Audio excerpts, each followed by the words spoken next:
Compact flagships have always been about compromises. Want something easier to use single-handed? The battery gets smaller. Want flagship performance? Thermals are gonna take a hit. Want a proper telephoto camera?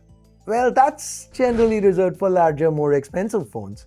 But every once in a while along comes a phone that's trying to break that trend, and that's exactly what Vivo seems to be doing with the X300 FE. This is a proper compact flagship.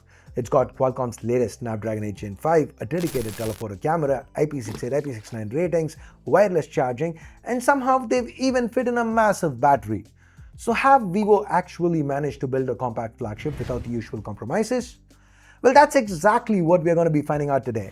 If this is your first time here, or in case you just can't remember, my name's Ash, you're watching C4eTech. And if you do end up finding this video interesting, if you like it, you know what to do. Thumbs up, subscribe, turn on notifications, all that good stuff. Please do that. Let's get started.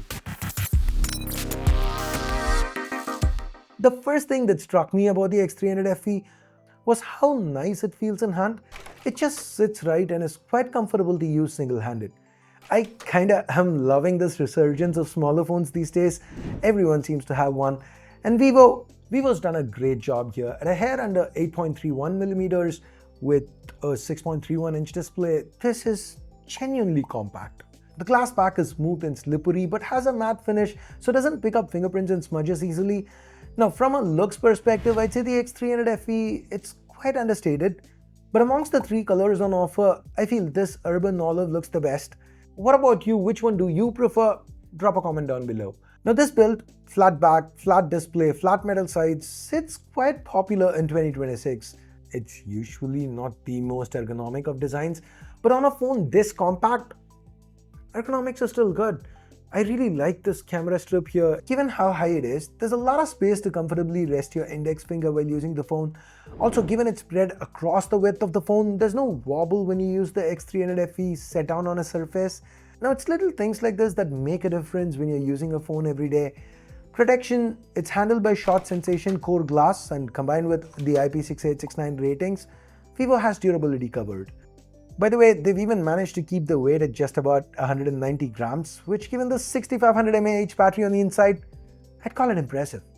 Now this battery, I have slightly mixed feelings about it. Now don't get me wrong, it did easily last me through a day of moderate to heavy use on a single charge on each of the 10 to 15 days I used it as my primary. But as I mentioned in my review of the Motorola Signature, this isn't the best battery life I've seen from this chip. Basically, long story short, for this combination, this SoC, this size display, this battery capacity, I expected the battery life to be exceptional, but it's just about good. Maybe with future updates, Vivo can end up turning this good into a great. What's already great are the charging speeds. 90-watt charger in the box, 0 to 100 in under an hour. There's also support for 40 watts wireless charging and reverse wireless charging too. Now circling back to that screen, that's another major highlight of this phone. This here is a 6.31-inch 1.5K AMOLED panel with LTPO tech and a 120Hz refresh. The bezels are ridiculously slim, and because the phone itself is compact, the entire front just looks gorgeous. Colors are vibrant, contrast is excellent, HDR content looks fantastic, and brightness outdoors was never an issue. Speaking of brightness at lower levels, Vivo's got 2160Hz PWM dimming for those sensitive to OLED flicker. Now the stereo speakers, they deserve a mention too because they're loud, they're rich, and together with this display, I found the multimedia experience very good. Underneath this panel sits an ultrasonic fingerprint scanner, and thankfully Vivo's got the placement absolutely right. So it's fast, reliable, and very easy to reach. Under the hood, we've got Qualcomm's Snapdragon 8 Gen 5 running the show, paired with LPDDR5X RAM and UFS 4.1 storage. The performance is top-notch. Stress test scores are nothing to write home about, though the phone didn't overheat even after being pushed a lot. From a gaming perspective, there's enough power here to run anything maxed out. For the day-to-day, Origin OS 6 built atop Android 16 makes for a good user experience. Apps launch instantly, animations are consistently smooth, the haptics especially deserve a mention, very crisp. We just saw Origin OS 6 on the iQOO 15R, and all those features they're present and accounted for here too. Vivo's promising 5 years of Android version updates along with 7 years of security patches, which is also good. Now if I had one complaint, it's going to be this. USB 2 at this price point just feels bad. I really wish they'd gone USB 3. Anyways, let's now talk about optics, because optics is something Vivo's been building their reputation on over the last few years, and that does seem to continue here with the X300 FE too. We get a very familiar triple camera setup. Sony's 50 megapixel IMX921 is the primary here, and the results were excellent. There's plenty of detail, natural colors, the dynamic range was quite wide too. Even under low light, this is a very capable camera. The new ISP seems to help as well. You can shoot up to 8K here, though mostly I ended up shooting 4K 60. The footage was very stable, detailed, with accurate colors. By the way, 4K 120 is also an option.